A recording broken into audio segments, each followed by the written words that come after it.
नमस्कार, स्वागत है बिंदास खबरें में। वक्त हो चला है आज की बड़ी खबरों को जानने का। तो दोस्तों, इसी के साथ आज की पहली और बड़ी खबर जो निकल कर आ रही कि पीएम मोदी बोले किसानों को मिलने लगा है विधेयक का फायदा, अपनी शर्त पर बेच रहे हैं फसल।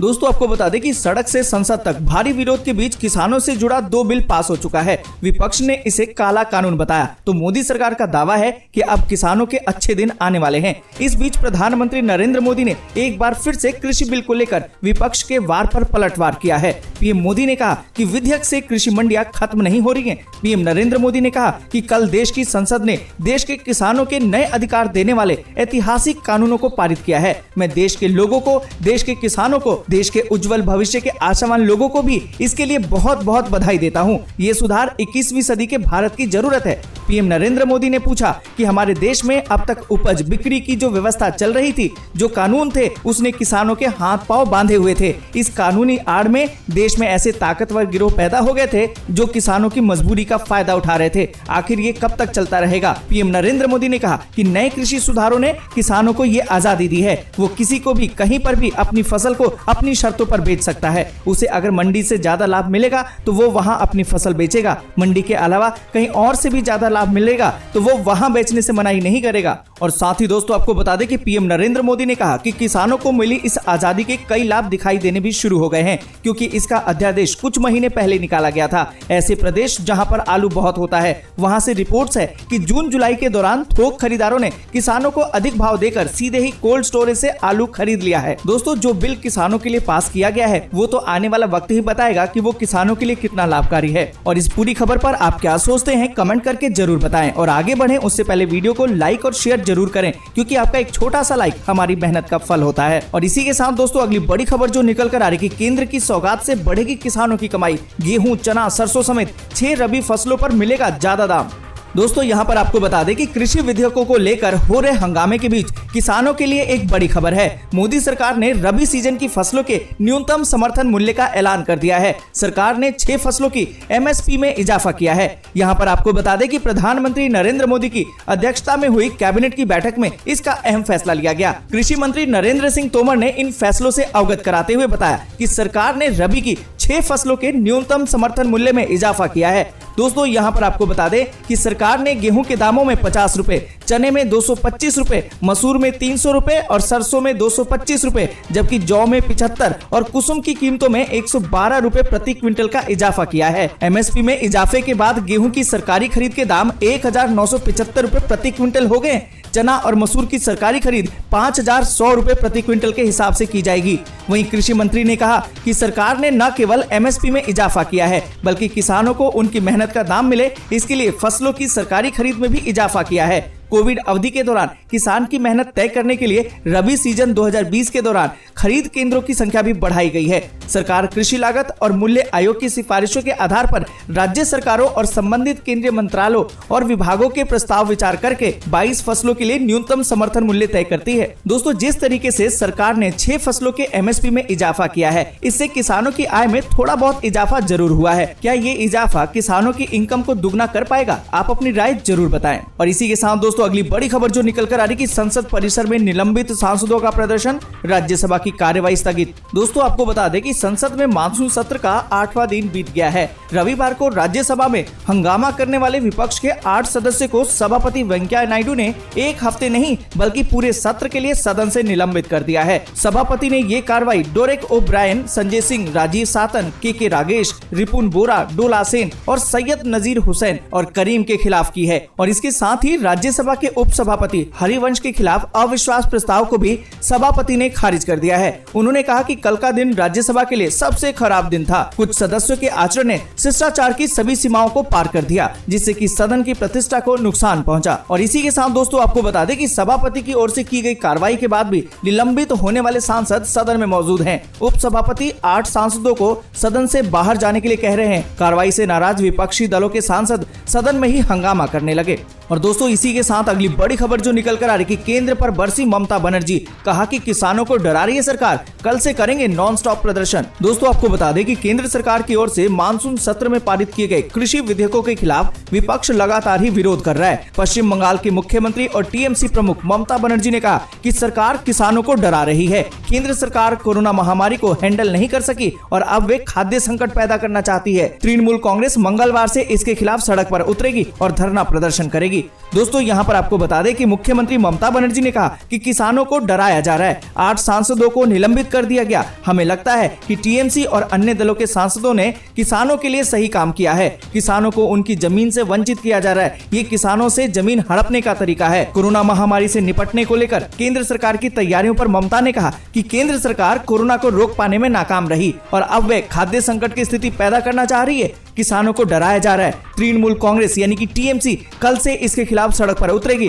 और धरना प्रदर्शन करेगी। हम कल से नॉन स्टॉप प्रदर्शन शुरू करने जा रहे हैं। दोस्तों यहाँ पर हम आपसे भी पूछना चाहते हैं, क्या आप ममता बनर्जी के साथ हैं? अगर हैं तो कमेंट करके जरूर बताएं। और दोस्तों इसी के साथ अगली बड़ी खबर जो निकल कर आ रही है कि नौकरी वालों के लिए एक अच्छी खबर, 1 साल काम करने पर भी मिलेगा अब ग्रेजुएटी का फायदा। दोस्तों आपको बता दें कि संसद के मानसून सत्र में केंद्र सरकार ने श्रम सुधारों से जुड़े 3 विधेयक लोकसभा में पेश कर दिए हैं। इनमें सोशल सिक्योरिटी कोड 2020 भी शामिल है। सोशल सिक्योरिटी कोड में कई नए प्रावधान जोड़े गए हैं। इनमें से एक प्रावधान ग्रेजुएटी को लेकर है। इसमें कहा गया है कि ग्रेजुएटी 5 साल की जगह 1 साल में मिल सकती है। दोस्तों यहाँ पर आपको बता दें कि सोशल सिक्योरिटी कोड 2020 में नए प्रावधानों की डिटेल्स दी गई है। प्राइवेट कंपनियों में काम करने वाले लोगों को इसका सीधा फायदा होगा। ऐसा कोई भी कर्मचारी जो फिक्स्ड टर्म बेसिक पर नौकरी करते हैं, उन्हें उतने दिन के आधार पर ही ग्रेजुएटी पाने का हक होता है। इसके लिए 5 साल पूरे करने की जरूरत नहीं है। आसान भाषा में समझे तो कॉन्ट्रैक्ट बेसिस पर काम करने वाले कर्मचारियों को उनके वेतन के साथ साथ अब ग्रेजुएटी का फायदा भी मिल सकेगा। चाहे कॉन्ट्रैक्ट कितने भी दिन का हो,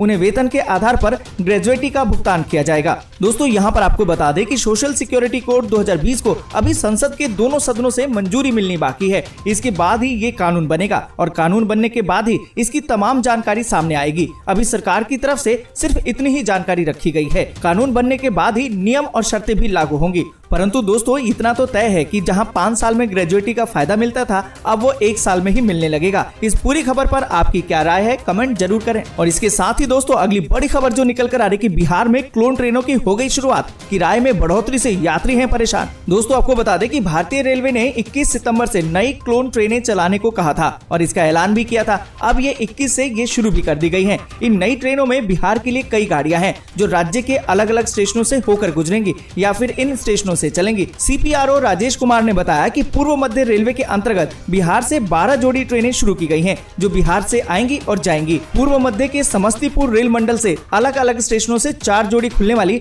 ट्रेनों में से 3 ट्रेनें सोमवार को दिल्ली और अहमदाबाद के लिए रवाना हुई। मंडल के दरभंगा से 2 ट्रेनें और सहरसा से 1 ट्रेन यात्री की सुविधा के लिए चलाई गई है। इनमें गरीब रथ ट्रेन भी शामिल है, जो यात्रियों को कम खर्च पर एसी की सुविधा के साथ ही दिल्ली पहुंचाती थी, जो क्लोन ट्रेन के रूप में भी शुरू की गई है। दोस्तों यहाँ पर आपको बता दें कि सोमवार को समस्तीपुर रेल मंडल के दरभंगा से नई दिल्ली, दरभंगा से अहमदाबाद और सहरसा स्टेशन से नई दिल्ली के लिए हमसफर रैक के साथ ट्रेनें क्लोन एक्सप्रेस के रूप में चली हैं। इन ट्रेनों के शुरू होने से आने वाले त्योहारों में यात्रियों को आने जाने की सुविधा मिलने की उम्मीद है।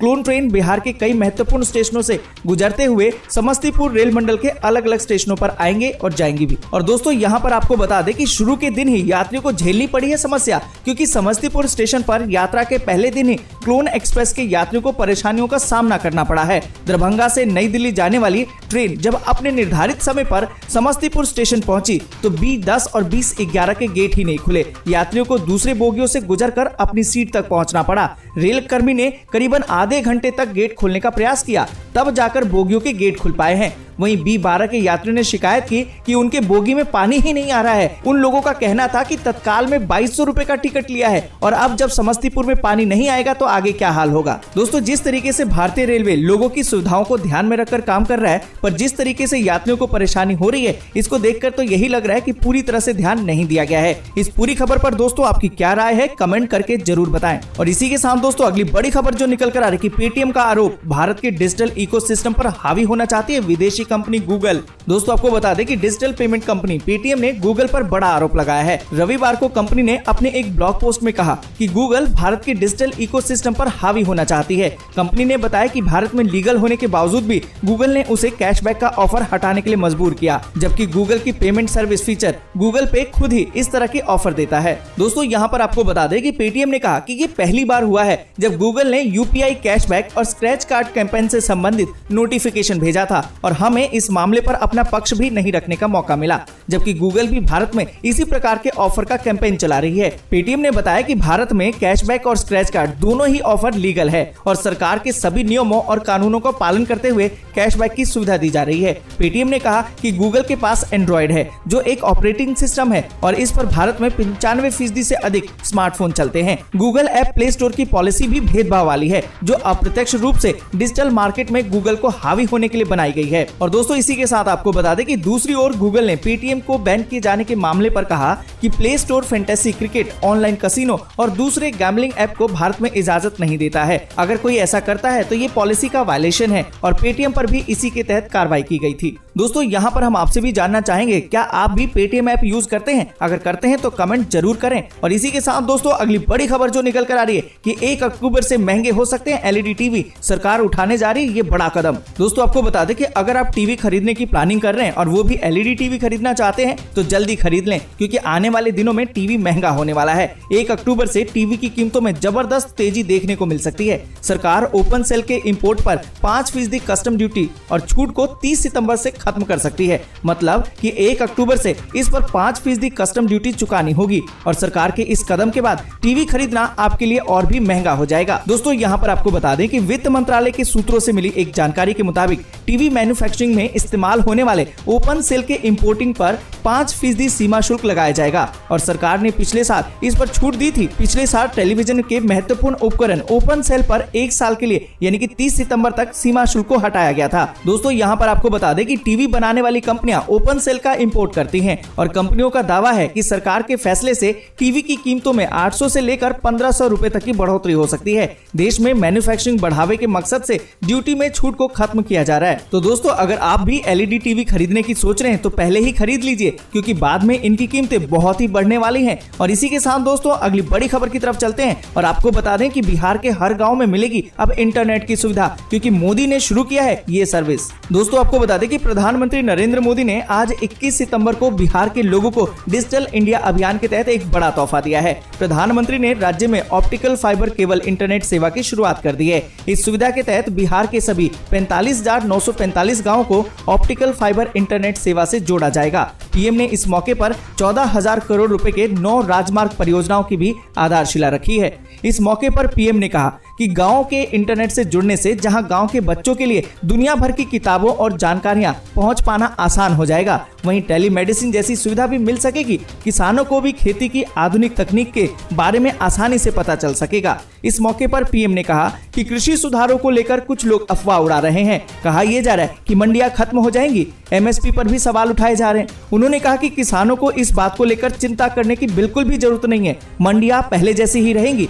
वहीं पीएम ने कहा कि किसान कंपनियों से समझौता करके आसानी से अपने उत्पाद अच्छी कीमत पर बेच सकेंगे। उन्होंने बिहार के किसानों के एक संगठन का उदाहरण देते हुए बताया कि एक चावल बेचने वाली कंपनी से समझौता करके किसान अच्छी कमाई कर रहे हैं। उन्होंने कहा कि जमीन का मालिक किसान ही रहेगा। और इसी के साथ दोस्तों अगली बड़ी खबर जो निकल कर आ रही कि छठ पूजा से पहले दिल्ली, मुंबई, बेंगलुरु से दरभंगा के लिए हवाई सेवा, हजारों लोगों को मिलेगी राहत। दोस्तों आपको बता दें कि बिहार में चुनाव से पहले ही बहार दिखने लगी है। दरभंगा के लिए उड़ान सेवा की घोषणा लगभग 1.5-2 साल बाद वास्तविक उड़ान की अब तैयारी भी हो गई है। एयरलाइंस कंपनी स्पाइस जेट ने सोमवार को इसकी घोषणा करते हुए कहा कि आगामी 8 नवंबर से रोजाना स्तर पर दिल्ली दरभंगा, मुंबई दरभंगा और बेंगलुरु दरभंगा की सीधी हवाई सेवा शुरू हो जाएगी। दरभंगा एयरपोर्ट का काम अंतिम चरण में है और जल्द ही इसके पूरा होने की संभावना है। हाल ही में शहरी विकास मंत्री हरदीप सिंह पुरी दरभंगा एयरपोर्ट और देवघर एयरपोर्ट के निर्माण कार्यों की समीक्षा करने बिहार और झारखंड गए थे। स्पाइस जेट के मुताबिक दरभंगा के रूट पर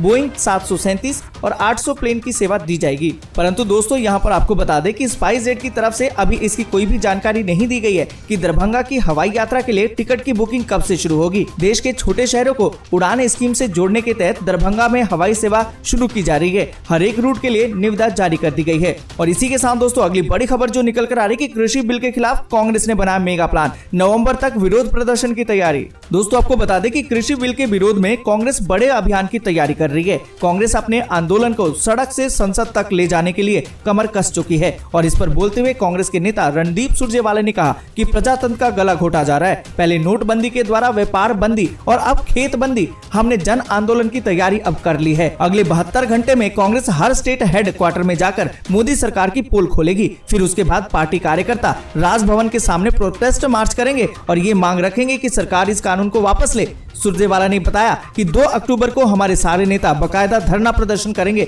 और इस काले कानून के खिलाफ ज्ञापन देंगे। 10 अक्टूबर को बड़ा आंदोलन बुलाया जाएगा और 31 अक्टूबर को कांग्रेस के साथी गांव-गांव जाएंगे और किसान विरोधी कानून के खिलाफ 2 करोड़ किसानों से मिलेंगे। 14 नवंबर को हम राष्ट्रपति को ज्ञापन भी सौंपेंगे। और इसी के साथ दोस्तों अगली बड़ी खबर जो निकल कर आ रही कि कृषि बिल के खिलाफ सड़क पर उतरेंगे अब किसान। 25 सितंबर से शुरू होगा देशव्यापी प्रदर्शन। दोस्तों आपको बता दें कि कृषि बिल के खिलाफ अब किसानों का गुस्सा बढ़ता जा रहा है और संसद में पारित किए गए 3 कृषि बिलों के विरोध में आज उत्तर प्रदेश के सभी जिला मुख्यालयों पर भारतीय किसान यूनियन ने प्रदर्शन किया। मुजफ्फरनगर भारतीय किसान यूनियन के राष्ट्रीय प्रवक्ता राकेश टिकैत ने कहा कि सरकार बहुमत के नशे में चूर है। राकेश टिकैत ने कहा कि देश की संसद के इतिहास में ये पहली बार दुर्घटनापूर्ण घटना होगी जो अन्नदाता से जुड़े 3 कृषि विधेयकों को पारित करते समय ना तो किसी से चर्चा की गई है और ना ही इस पर किसी सांसद को सवाल करने के सवाल का अधिकार दिया गया है। ये भारत के लोकतंत्र के अध्याय में काला दिवस है। राकेश टिकैत ने चेतावनी दी है कि भारतीय किसान यूनियन इस हक की लड़ाई को मजबूती के साथ लड़ेगी। सरकार अगर हठ धर्मिता पर अडिग है तो किसान भी पीछे हटने वाला नहीं है।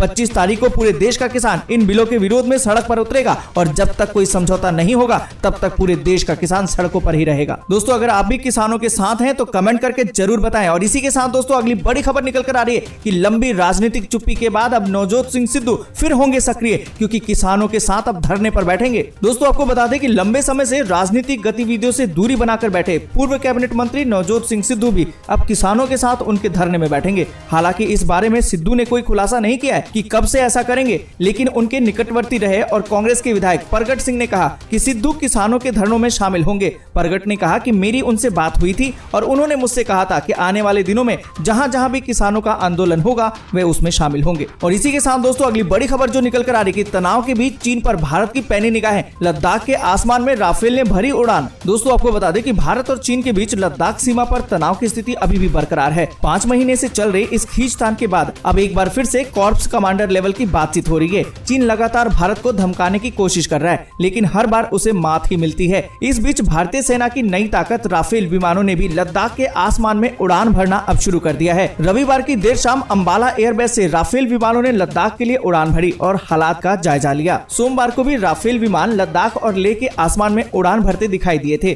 सीमा पर जारी तनाव के बीच भारतीय सेना अलर्ट पर है। साथ ही वायुसेना भी लगातार चीन पर नजरें बनाए हुए हैं। ऐसे में वायुसेना के MiG-29 तेजस पहले से ही चीनी सीमा के पास उड़ान भरते हुए दिखाई दिए हैं। और इसी के साथ दोस्तों बढ़ते आगे और जानते हैं मौसम के ताजा हाल को। आपको बता दें कि बीते 24 घंटों के दौरान कर्नाटक, महाराष्ट्र, तेलंगाना, आंध्र प्रदेश, तमिलनाडु और त्रिपुरा के कुछ इलाकों में हल्की से मध्यम बारिश के बीच कुछ स्थानों पर भारी बारिश भी दर्ज की गई है। वहीं पश्चिम बंगाल, झारखंड, उड़ीसा, मध्य प्रदेश, अंडमान निकोबार द्वीप समूह और केरल में भी कुछ स्थानों पर हल्की से मध्यम बारिश के बीच 1-2 स्थानों पर तेज बारिश हुई है। वहीं बिहार, पूर्वी उत्तर प्रदेश और गोवा में भी कुछ जगहों पर बारिश हुई है, परंतु गुजरात और राजस्थान के छिटपुट हिस्सों में हल्की बारिश देखने को मिली है और देश के बाकी हिस्सों में मौसम मुख्यतः शुष्क रहा। और इसी के साथ दोस्तों आपको बता दें कि अगले 24 घंटों के दौरान उत्तरी तटीय कर्नाटक, गोवा और महाराष्ट्र के दक्षिणी कोंकण क्षेत्र में भीषण मानसून वर्षा होने की संभावना है। इन भागों में कुछ स्थानों पर बाढ़ जैसे हालात भी बन सकते हैं। शेष तटीय कर्नाटक, केरल, महाराष्ट्र के बाकी भागों, पूर्वी मध्य प्रदेश, छत्तीसगढ़, उड़ीसा, झारखंड और बिहार समेत पूर्वोत्तर भारत के सभी राज्यों में कई जगहों पर हल्की से मध्यम बारिश के बीच कुछ स्थानों पर भारी बारिश का भी अनुमान है। वहीं उत्तर प्रदेश, उत्तराखंड, पश्चिमी मध्य प्रदेश, तेलंगाना और आंध्र प्रदेश के साथ साथ गुजरात के दक्षिणी हिस्सों में कहीं कहीं पर हल्की बारिश और 1-2 स्थानों पर मध्यम बारिश होने की संभावना है। वहीं राष्ट्रीय राजधानी दिल्ली और NCR समेत हरियाणा में भी कुछ हिस्सों में बादल दिखेंगे, लेकिन बारिश के आसार कम ही हैं। दोस्तों आज के लिए बस इतना ही। वीडियो को लाइक और शेयर जरूर कर दें और ऐसी खबरों को अपने मोबाइल पर देखने के लिए चैनल को सब्सक्राइब करें, बेल के आइकन को दबाएं और नोटिफिकेशन को जरूर